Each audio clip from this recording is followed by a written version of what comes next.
My dear brothers and sisters in Christ, today we have come to the fourth Sunday of Lent. In the year A cycle, we hear about the story of the man born blind. He once was blind, but now he sees because Jesus has reached out and touched his life. In the year C readings, we hear the beautiful story from the 15th chapter of St. Luke of the prodigal son. That chapter begins with the story of the one lost sheep, and the shepherd leaves the 99 to go find the one lost one and comes home rejoicing. The second parable in that 15th chapter is about the woman who loses her coin. She sweeps the whole house to find the lost coin and then throws a great feast having found her lost coin. God is like that with us. He rejoices when we come back to him, when he finds us again and embraces us with his mercy. And there's a great celebration in heaven. But this is best illustrated in St. Luke's Gospel by the story of the prodigal son. Sometimes it's called the story of the two brothers. Sometimes it's called the story of the merciful father. There's a father who has two sons, an older son and a younger son. The older son typically would have received the land and the inheritance. So it's not uncommon that the younger son would ask his father for his portion of the inheritance. But what is surprising is that the younger son goes off to a far land in search of his hopes and dreams, somewhere away from the father's house, but that he squanders his fortune. He saves nothing for his father. It's as if his departure from the father's house, the father is dead to him. And he squanders his fortune on loose living and women and all kinds of dissolute practices. And he finds himself lower than the pigs. A great famine strikes. He's hungry. He works as a hired hand, finds himself lower than the pigs. Then he comes to his senses. I have sinned against God and my father. I will arise and go to my father's house, he says. And he got up. He just doesn't say it with his lips. He gets up and he goes. And his father is there, already looking for him. Again, God's mercy is relentless. He's always looking to find one of his lost sons or daughters. And the father rushes out and embraces him and puts a ring on a finger, a sign of his royal dignity. He puts a robe on him. He puts sandals on his feet to give him his freedom back so he could freely choose to leave the father's house.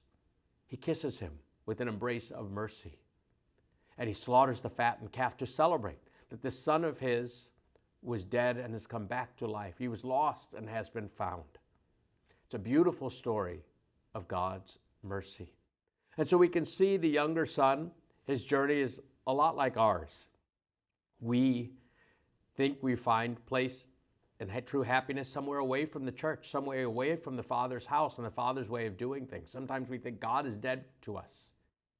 And we spend our life on all kinds of practices that have nothing to do with true happiness. We think they will fulfill us. And we find ourselves alone and isolated. But God is there, ready again to offer us his mercy, to embrace us, to kiss us, to make us whole, to remind us of our own dignity as his sons and daughters. He will even give his own son for us. Such is the beauty and the immensity of God's mercy. But very often we do not reflect on the older son. Sometimes we are actually a lot more like the older son. We go to Mass, we fulfill our duties, we give to our parishes, we do the work in the Father's house. But we grow bitter when other people return to the Lord, or when good things happen to those who haven't always lived the Christian way of life. We say, look, all these years I served in your house, and what? You slaughtered the fattened calf for him? Notice the older brother doesn't even call his father, Father. It's as if he did his work, but without love for his father. And the father pleads with him, my son, everything I have is yours. But this son of mine who was dead has come back to life. He was lost and has been found. We are like sometimes the older brother who has no love for the father, who mindlessly does tasks but without love, and who cannot hear the father's words. My son, everything I have is yours. How beautiful is the father's love toward both his sons. We do not know how the older brother actually responded to his father's invitation. Did he eventually go and join the feast? Could he rejoice that he had his brother back and that his father had his son back? Or would he wallow in his bitterness? God gives us a sacred time in order to prepare for the joy of Easter. We can carry out all the penances we want, but we are preparing for a celebration. Can we celebrate that more and more people will be baptized? Those who are away are coming into the Father's house, which is the church. Can we celebrate the fact that sinners are repenting and coming for the sacrament of penance and reconciliation and being reconciled to God in and through the church and joining us for the great feast, which is the Eucharist? Or are we just going to remain bitter and judgmental, doing our own thing, saying we love the Father with our lips, but not rejoicing? The choice is ours. The Holy Father warns us against celebrating Lent as if there is no Easter.